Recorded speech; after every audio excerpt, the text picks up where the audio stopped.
आज मैं आपको माँ से रिलेटेड एक कहानी सुनाता हूँ। तो एक समय की बात है, एक बच्चे का जन्म होने वाला था। जन्म से कुछ क्षण पहले उसने भगवान से पूछा, मैं इतना छोटा हूँ, खुद से कुछ कर भी नहीं पाता, भला धरती पर मैं कैसे रहूँगा? कृपया मुझे अपने पास ही रहने दीजिए, मैं कहीं नहीं जाना चाहता। तो भगवान ने उससे कहा, मेरे पास बहुत से फरिश्ते हैं, उन्हीं में से मैंने तुम्हारे लिए एक चुन लिया है, वो तुम्हारा ख्याल रखेगा। तो बच्चा भगवान से बोला, पर आप मुझसे बताइए, यहाँ स्वर्ग में मैं नहीं कुछ नहीं करता, बस गाता और मुस्कुराता हूँ, मेरे लिए खुश रहने के लिए इतना ही बहुत है। तो भगवान ने उसे जवाब दिया, तुम्हारा फरिश्ता तुम्हारे लिए गाएगा और हर रोज तुम्हारे लिए मुस्कुराएगा भी, और तुम उसका प्रेम महसूस करोगे और खुश रहोगे। तो बच्चा बोलता है, और जब वहाँ लोग मुझसे बात करेंगे तो मैं कैसे उनकी बातें समझूंगा, क्योंकि मुझे तो उनकी भाषा ही नहीं आती। तो भगवान ने उसको जवाब दिया, तुम्हारा फरिश्ता तुमसे सबसे मधुर और प्यारे शब्दों में बात करेगा, ऐसे शब्द जो तुमने यहाँ भी नहीं सुने होंगे, और बड़े धैर्य और सावधानी के साथ तुम्हारा फरिश्ता तुम्हें बोलने से भी सिखाएगा।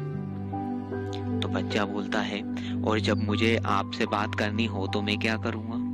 तो भगवान ने जवाब दिया, तुम्हारा फरिश्ता तुम्हें हाथ जोड़कर प्रार्थना करना सिखाएगा, और इस तरह तुम मुझसे बात कर सकोगे। तो बच्चा फिर से कहता है, मैंने सुना है कि धरती पर बुरे लोग भी रहते हैं, उनसे मुझे कौन बचाएगा? तो भगवान ने जवाब दिया, तुम्हारा फरिश्ता ही तुम्हें बचाएगा, भले ही उसकी जान पर खतरा क्यों ना आ जाए। तो बच्चा बोलता है, लेकिन मैं हमेशा दुखी रहूंगा, क्योंकि मैं आपको नहीं देख पाऊंगा। तो भगवान ने उसको जवाब दिया, तुम इस बात की चिंता मत करो, तुम्हारा फरिश्ता तुमसे मेरे बारे में बात करेगा, तुम मेरे पास कैसे आ सकोगे, ये बातें वो तुम्हें बताएगा। तो उस वक्त असीम स्वर्ग में असीम शांति थी, पर पृथ्वी में किसी के कहराने की आवाज आ रही थी। बच्चा समझ गया कि अब उसके जाने का वक्त हो गया है। उसने रोते रोते भगवान से पूछा, हे ईश्वर, अब तो मैं जाने वाला हूँ, कृपया मुझे उस फरिश्ते का नाम तो बता दीजिए। तो भगवान ने मुस्कुराते हुए उसको जवाब दिया, फरिश्ते का नाम महत्व नहीं रखता है, तुम बस इतना जान लो, उसे तुम माँ कहकर पुकारोगे